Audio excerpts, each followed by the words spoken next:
नमस्कार साथियों, स्वागत है आपका हमारे यूट्यूब चैनल में। तो दोस्तों, आज हम पढ़ने वाले हैं राजा प्रदीप शाह के बारे में।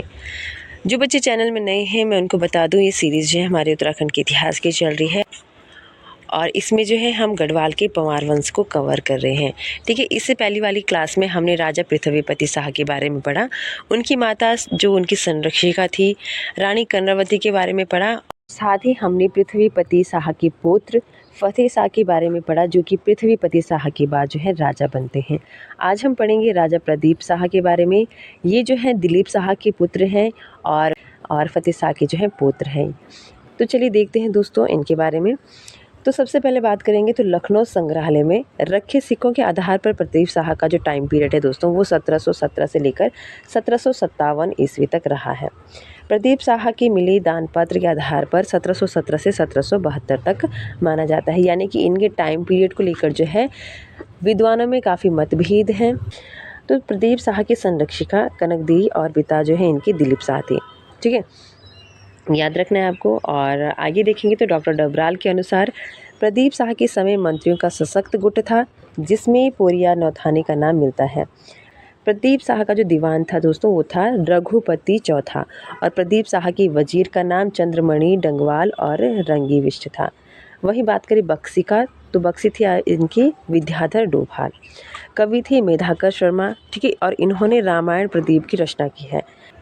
और चित्रकार मौलाराम तोमर को इन्होंने जो है संरक्षण दिया था। तो यहाँ से आपको याद रखना है, रघुपति चौथा कौन थे, तो ये प्रदीप शाह के दीवान थे। ठीक है, चंद्रमणि डंगवाल और रंगीबिष्ट इनके वजीर और विद्याधर डोभाल इनके बक्सी। वहीं बात करें मेधाकर शर्मा, तो ये इनके दरबारी कवि थे। ठीक है, इन्होंने मौलाराम तोमर को जो है संरक्षण दिया था। और बाद में जो है इन्होंने दून की राजधानी नवादा से हटाकर धामूवाला कर दी थी। ठीक है, तो हमने कर्णावती के टाइम पर देखा था कि इन्होंने जो है दून की राजधानी नवादा कर दी थी। प्रदीप शाह के समय दरबारी संयंत्रों में 5 भाई कठोतों का नाम आता है, जो कि सादर सिंह कठोत के पुत्र थे, जिनका वध पौड़ी के पंचभैया खाल में किया गया था। आगे हम देखते हैं दोस्तों, तो 1743 ईस्वी में कुमाऊं पर रोहिला आक्रमण अली मोहम्मद के नेतृत्व में हुआ था। प्रदीप शाह ने चंद शासक कल्याण चंद चतुर्थ की सहायता की थी। तो जिस समय जो है ये युद्ध होता है, तो उस समय प्रदीप शाह जो है कल्याण चंद की सहायता करते हैं। रोहिलों के साथ संधि के तहत कल्याण चंद ने 3 लाख रुपए की मांग की। तो ये जो 3 लाख रुपए थे दोस्तों, ये प्रदीप शाह ने कल्याण चंद को उधार में देकर उनकी सहायता की थी।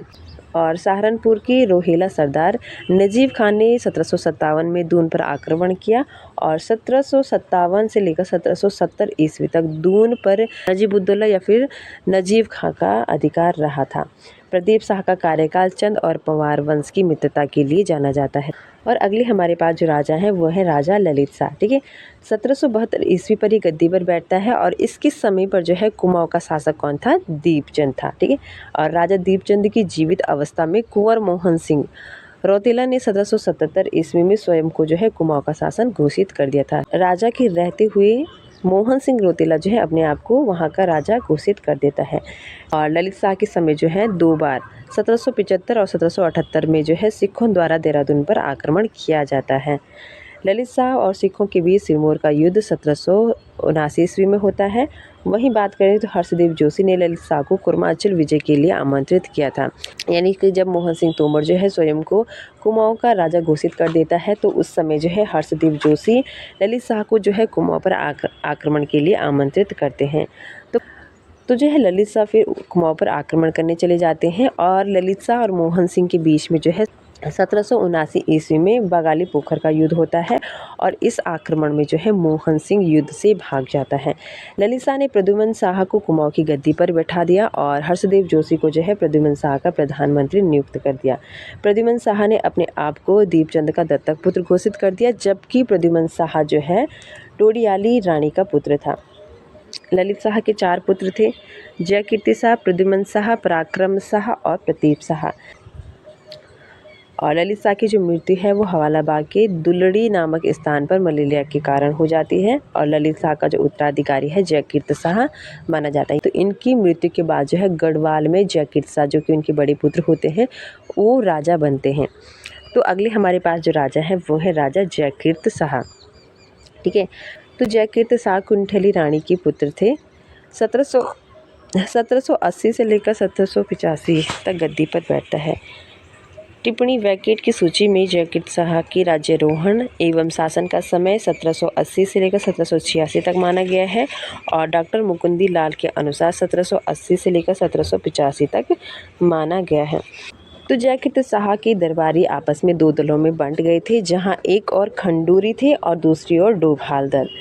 जयकीर्त शाह के समय कृपाराम डोभाल मुख्तार थे, नित्यानंद खंडूरी फौजदार और विजयदेव डंगवाल ये वजीर थे। ठीक है, तो कृपाराम डोभाल जो है तानाशाही प्रवृत्ति का था और इसे जो है गढ़वाल के तनावपूर्ण वातावरण के लिए जिम्मेदार माना जाता है। ठीक है, कौन? कृपाराम डोभाल जो कि मुख्तियार था।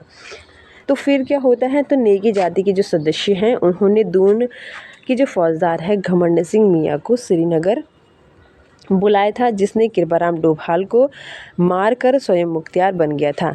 बाद में जो है राजा घमंड सिंह के हाथों की कठपुतली बन जाता है।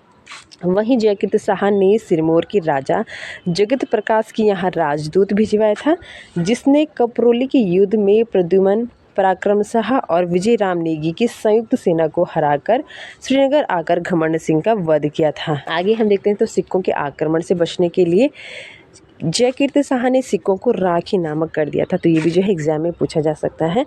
ठीक है, और 1786 ईस्वी में जयकीर्त शाह ने रघुनाथ मंदिर में अपने जीवन का अंत कर दिया।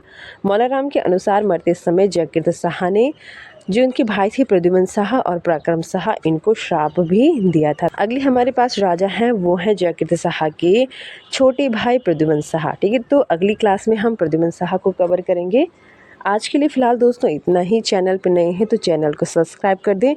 साथ ही उत्तराखंड के इतिहास की अगर आप क्लासें देखना चाहते हैं तो प्लेलिस्ट में जाकर जो है इससे पहले की क्लास आप देख सकते हैं। मिलते हैं दोस्तों नेक्स्ट क्लास में। आज के लिए इतना ही। धन्यवाद।